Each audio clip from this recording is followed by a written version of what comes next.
Deep in the Ethiopian highlands, where monks chant psalms that predate Christ, a secret has been guarded for 2,000 years, the true name of Lucifer, preserved in forbidden texts.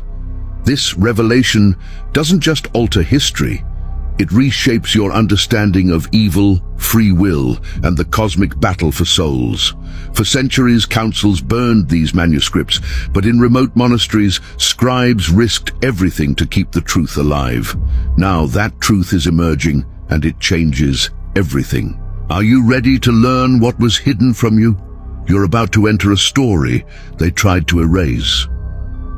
Picture this. In the silence of an Ethiopian monastery, a monk unrolls a parchment so old it crackles with the weight of ages. He whispers a name that was never meant to reach your ears. For generations, this knowledge was locked away, deemed too dangerous, too heretical for the world to know. Why? Because Lucifer's real name isn't what you were taught. It's not a title or a metaphor. It's a key that unlocks the entire fallen angel narrative, revealing a cosmic scandal buried by centuries of dogma. The real name changes everything, and from this moment forward, your understanding of good and evil will never be the same. They didn't want you to know, but here you are, on the threshold. If something in you recognizes this truth and you want more revelations like this, leave a comment and stay with this story. Until the end, your reaction tells me to keep opening these doors for you. Now, listen closely. The silence is about to break. To understand this revelation, you must first step into the world that preserved it. Imagine the Ethiopian highlands, a landscape of jagged mountains and deep gorges, where monasteries cling to cliffs like fortresses of faith. Here, Christianity arrived in the 1st century, weaving itself into the fabric of a culture that never forgot its ancient roots. While Rome edited scriptures and burned apocrypha, Ethiopian monks copied texts by candlelight, preserving books that elsewhere were turned to ash. They guarded the Book of Enoch, the Book of Jubilees, and other secret testimonies that contain angelic histories too raw for the sanitized canon. You stand in a lineage of seekers who refuse to let truth die. But why here? Why did Ethiopia become the vault for heaven's forbidden secrets? The answer lies in a covenant older than the church, a direct thread to Solomon and Sheba, to Ark and Angel. They didn't want you to know how deep this goes. And as you sense the weight of this hidden context, remember, the real name changes everything. But before the name, there was a cosmos in perfect order, and that order was about to shatter. Before the fall, there was a celestial architecture so glorious it defies imagination. Picture the heavenly realm, hierarchies of angels, each with a purpose, a name, a sphere of influence. At the pinnacle stood the morning star Lucifer, the bearer of light, entrusted with divine radiance. In Ethiopian texts, this isn't a vague symbol, it's a detailed cosmology where every angel has a role, a station, a secret name that holds power. You were made for this truth, to see beyond the simplified tales of devil and demon. Here, angels walked between stars, sung creation into being, and mirrored God's glory. But pride is a subtle poison. The Shining One began to covet not just worship, but the very throne of heaven. The invisible architecture trembled. The real name changes everything because it reveals the precise moment when light twisted into shadow. They didn't want you to know the complexity of this rebellion. Why? Because if angels can fall from such heights, what does that say about free will, about the fragility of glory? The stage is set. The rupture is coming. And when it does, you'll witness why this name had to be hidden. The rupture was not a sudden crash, but a slow, seeping betrayal. In the Book of Enoch, preserved only in Ethiopia, you see it unfold. 200 angels, led by their chiefs, look upon the daughters of men and desire them. They descend to Mount Hermon, swear an oath and corrupt the earth. But the leader, the one you call Lucifer, is named differently here. His real name is whispered in these scrolls, Samyaza, or in other versions, Azazel. This isn't the caricature of evil. This is a tragic fall from grace, a rebellion rooted in envy and lust. You feel it, don't you? The horror of angels trading heaven for flesh, of divine beings sowing chaos on earth. The real name changes everything because it personalizes the fall, making it not just a myth, but a history written in blood and desire. They didn't want you to know that Lucifer's rebellion was multifaceted, involving many angels with specific names and crimes. Why hide this? Because detailed testimony implicates more than just a symbolic develite reveals a systemic collapse. And as the angels fell, they left behind a legacy of giants, violence, and a world drowning in sin. But the aftermath was even worse. After the fall, the earth groaned under the weight of angelic corruption. Giants Nephilim roamed the land, born of union between angels and humans, bringing violence and despair. The cosmos itself wept, and God's judgment was swift, a flood to cleanse and chains to bind the fallen ones in darkness. But in the chaos, a witness emerged. Enoch, the scribe of righteousness, who walked with God and recorded the full account. His testimony, preserved in Ethiopia, details the names, the crimes, the punishments. You're reading a leaked celestial report, a divine indictment that was almost lost. The real name changes everything because it connects Lucifer to a broader conspiracy of fallen angels, each with a role in humanity's corruption. They didn't want you to know how extensive the fall was, how deep the infection ran. Why? Because if evil is systemic, then redemption must be equally vast. The aftermath left scars on creation, but also a hope.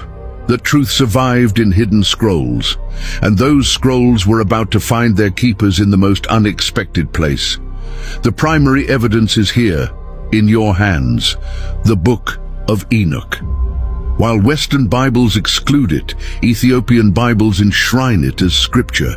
Imagine holding a manuscript copied by monks who believed every word was sacred, every name a key to understanding the spiritual war. In Enoch's visions, you meet the fallen angels by name, Samyaza, Azazel and others, at revealing a facet of Lucifer's rebellion. The real name changes everything because it shifts Lucifer from a solitary figure to a leader of a host, with Azazel often bearing the blame for teaching forbidden arts. You were made for this truth. These texts describe the Watchers, their oath on Mount Hermon, their descent into corruption. They didn't want you to know that Lucifer's identity is intertwined with these names, that the fall was a collective sin. Why suppress this?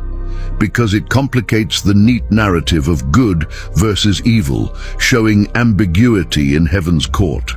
But the evidence doesn't stop with Enoch. There are other testimonies equally explosive waiting in the shadows. Hidden testimony abounds in Ethiopian Apocrypha.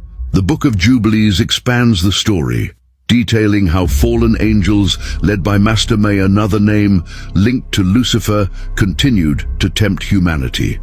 The Kebra Nagast, Ethiopia's national epic, ties these angelic falls to the lineage of Solomon and the Ark of the Covenant. You're piecing together a mosaic of forbidden knowledge where each text adds another layer to the scandal. The real name changes everything because it appears in multiple sources, corroborated across centuries. They didn't want you to know that these texts were widely read in early Christianity, only to be purged by later councils. Why? Because they revealed a heaven in turmoil, a God who judges angels, and a messianic promise that includes the redemption of the fallen. You sense the weight of this hidden library, don't you? It's a testament to a truth too potent to be contained. And against all odds, it survived not in Rome or Constantinople, but in the desert monasteries of Ethiopia. But who were the keepers of this flame? The keepers were Ethiopian monks, ascetics, who saw themselves as guardians of a sacred trust.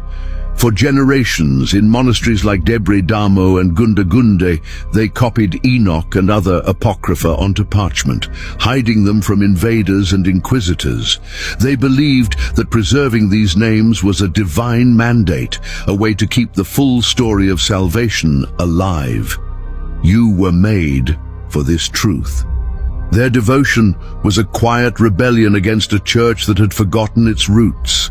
They didn't want you to know how close we came to losing this knowledge. Why? Because the keepers risked everything, knowing that the real name changes everything. If you feel that you were made for this kind of hidden truth, write in the comments what most shook you so far, and share this video with one person who also hungers for more. Your voice helps this buried story reach the ones who need it. These monks held the line, and their legacy whispers to you now. But their secret couldn't stay hidden forever. A discovery was coming that would shake the foundations of biblical scholarship. The modern discovery began in the 18th century when European explorers brought Ethiopian manuscripts to the West. Scholars were stunned. Here was the complete Book of Enoch, long thought lost, preserved in Ge'ez, the ancient language of Ethiopia. Then came the Dead Sea Scrolls in 1947. Fragments of Enoch in Aramaic, proving its antiquity and widespread use. You're witnessing an academic bombshell. Lucifer's real name, embedded in these texts, was now undeniable. The real name changes everything because it forces a re-evaluation of angelology, demonology, and the origins of evil. They didn't want you to know that mainstream theology had ignored this evidence for centuries. Why? Because it challenges doctrinal certainties, suggesting that early Christians knew a more complex story. As scholars pieced together the puzzle, the name Azazel or Samyaza emerged as central to the fall. But what does this name mean? The deeper truth is even more startling. The deeper truth lies in the meaning of the name. In Ethiopic tradition, Azazel means god of strength or scapegoat, a paradox that captures the angel's dual nature, once mighty, now bearing sin. Samyaza means the one who sees the name, hinting at forbidden knowledge. This isn't just semantics, it's theology in a word. The real name changes everything because it reveals Lucifer not as a mere adversary, but as a tragic figure whose fall was about overreaching, about desiring to be like God in the wrong way. You were made for this truth. They didn't want you to know that evil has a history, a personality, a name that humanizes it, making the spiritual war more intimate and more terrifying. Why hide this? Because if Lucifer has a real name, then he was once a beloved creation, and that complicates our view of redemption. It implies that even the fallen might be remembered, that grace might extend beyond our imagination. But this isn't just ancient history. This is about you right now. Your calling emerges from this revelation. Knowing Lucifer's real name isn't about occult curiosity. It's about understanding the nature of rebellion and resilience in your own soul. You face temptations, pride, falls, and this story mirrors that. The real name changes everything because it teaches that even the highest can fall, but also that truth survives against all odds. They didn't want you to know that you're part of this cosmic drama, that your choices echo in the heavenly realms. Why? Because empowered with this knowledge, you can resist evil with greater awareness, seeing it not as a monster but as a fallen brother, a warning. You were made for this truth. It's a call to vigilance, to compassion, to guarding the light within. But don't just take my word for it. The evidence is etched in stone and ink, waiting for you to see. Physical traces abound in Ethiopia. Visit Lalibella's rock-hewn churches, where angels are carved into portals, whispering secrets to those who listen.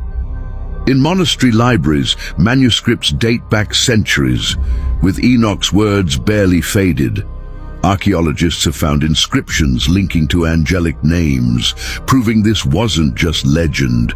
You can almost touch the parchment, feel the devotion of the scribes. The real name changes everything because it's not just text, it's embodied in a culture that never forgot. They didn't want you to know that these places exist, that the proof is tangible. Why? Because seeing is believing, and belief can overturn empires. You stand at the edge of a heritage that connects you directly to the Watchers and their fall. But not everyone wanted this heritage to survive. Opposition was fierce and systematic. The opposition came from church councils that declared Enoch apocryphal, from theologians who labeled it heretical, from powers that burned manuscripts to maintain control. In the 4th century, councils like Laodicea banned the Book of Enoch, fearing its angelic revelations would confuse the faithful.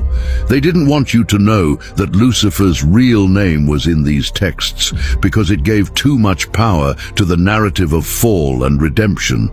The real name changes everything, and that scared them. Why? Because knowledge is power, and suppressed knowledge is the ultimate control. You're uncovering a conspiracy of silence that lasted millennia, but the truth has a way of leaking out, through monks, mystics, and now, through you. Now you know what they feared. The question is, what will you do with this truth? Your decision is urgent. Will you accept this revelation?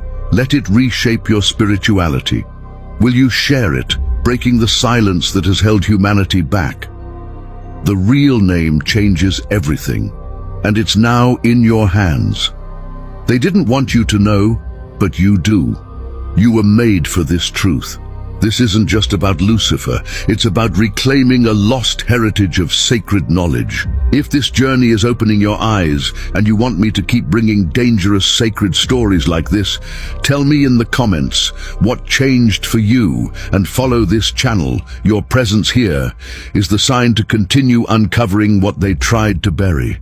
The stakes are eternal. Your choice ripples through the cosmic story. But before you decide, there's one final revelation: the name itself, and what it truly means.